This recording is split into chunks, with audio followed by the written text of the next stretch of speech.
On April 30th, 2026, xAI released Grok 4.3, introducing a price point that deviated sharply from every other model on the intelligence index. For years, developers operated under a simple, predictable rule. If you wanted a smarter model, you paid a higher premium. Capability and cost moved together in a straight, linear progression. Grok 4.3 decoupled those two factors. It delivers high-tier generation power at a fraction of the cost charged by the established heavyweights. Industry professionals now have to prioritize ROI-optimized scalability when making tech stack decisions. The outdated enterprise playbook was to endlessly chase peak intelligence, regardless of the operational overhead generated. With this release, businesses must now justify if an elite AI model is actually worth a massive premium for standard operational tasks. Tracking intelligence versus costs. GPT-5.5 charges $30 per million tokens. Grok 4.3's cost drops off a cliff. At $250, you get 12 million tokens for the price of one. Raw intelligence drops slightly. Grok hits 53 from GPT's 60.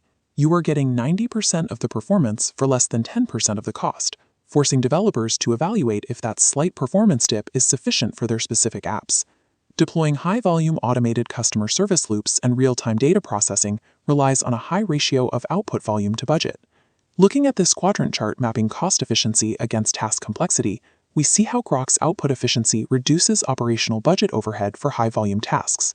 It achieves this by running at a blistering 207 tokens per second, nearly 3 times faster than GPT 5.5.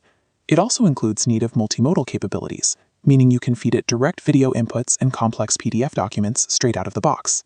Because it handles those formats natively, developers can eliminate the extra costs of paying for premium third-party optical character recognition tools. There is a trade-off. With a lower raw intelligence baseline, Grok increases the likelihood of logical errors or hallucinations. To compensate, developers must invest upfront time into building robust error-checking pipelines to catch those mistakes before they reach the user. For massive text generation tasks, Grok's sheer monthly cost savings frequently outweigh the initial engineering effort required to build that error correction. Returning to the quadrant chart for complex software architecture, Claude Opus 4.7 remains the leader, delivering the highest success rates for advanced coding. However, at $25 per million tokens, it's difficult to sustain for public user-facing generation. GPT 5.5 also maintains a specialized role. It remains a top choice for performing high-end scientific reasoning and maximizing factual data evaluation for researchers.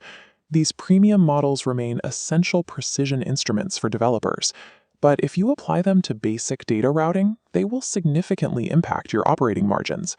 Beyond token prices, utilizing premium models like GPT 5.5 for active user engagements introduces a noticeable latency bottleneck.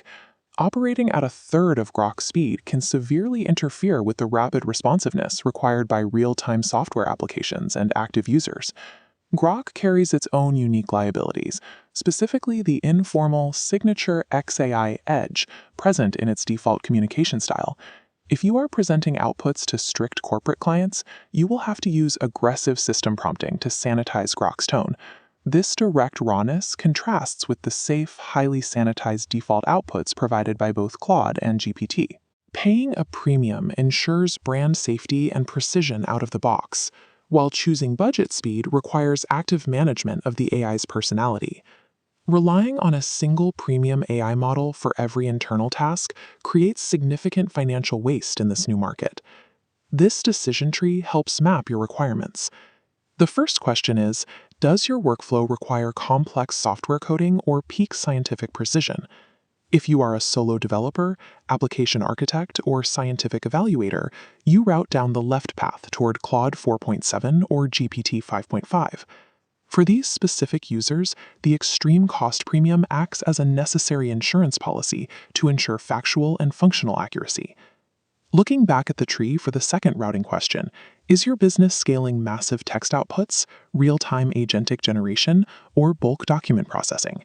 Enterprise scalers and high-volume startup founders route to the right path, where Grok 4.3 provides the necessary volume. Grok's cost profile makes entirely new experimental business workflows financially viable for the first time. And with the next generation Grok 5 already training on massive superclusters, the remaining intelligence gap will likely narrow even further. Audit your current business needs and technical requirements before locking into expensive, long-term API contracts. It all comes down to one core question: why continue paying 5 times more for a 10% intelligence bump that your product doesn't actually require?